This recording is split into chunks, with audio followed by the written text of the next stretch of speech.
Fala aí, galerinha do YouTube, estou aqui fazendo mais uma videoaula ensinando para vocês como fazer uma trap bem fácil para trollar seu amigo, galera.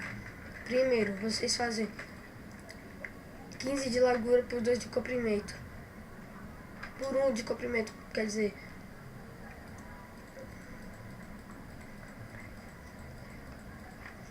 Aí vocês fazem assim, galera. Muito simples e fácil. Vocês cavam 3 vezes assim. Vou colocar aqui de dia.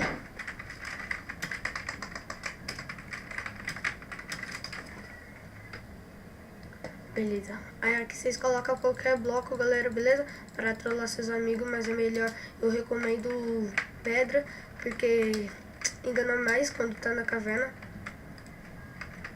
Eu fiz errado aqui, eu tenho que colocar primeiro os negócios, os pistões, eu acho. Beleza. Quando vocês terminarem de fazerem isso, galera, vocês colocam os blocos que eu falei.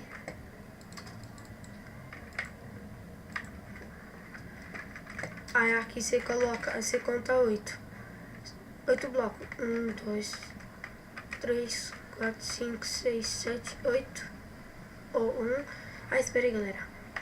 1, 2, 3, 4, 5, 6, 7, 8. Coloca 3 blocos, galera. Aí aqui vocês colocam isso. Beleza. Vem com o redstone. Vai circulando em todos os pistões, perto dos pistões. Atrás, quer dizer. Mal. Aí vocês vêm e fazem a mesma coisa aqui desse lado, o quê? Aqui vocês colocam qualquer bloco. Pode ser qualquer bloco mesmo, mas beleza. Aí vamos. Aí você coloca assim, galera.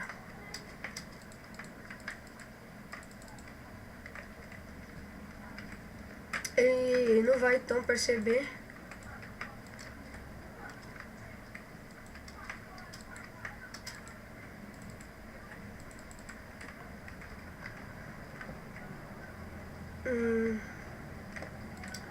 Aí vocês vão fazendo aqui, galera, assim.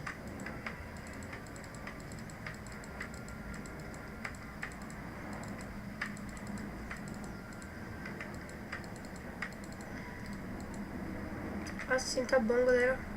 Ele não vai perceber. Deixa eu falar com ele aqui, meu amigo.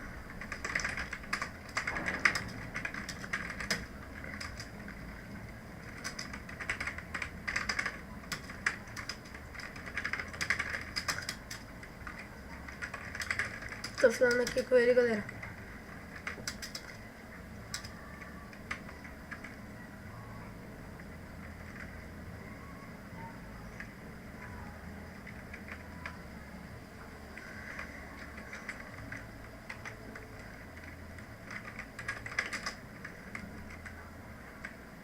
Ele passa e cai, galera. E é isso. Falou.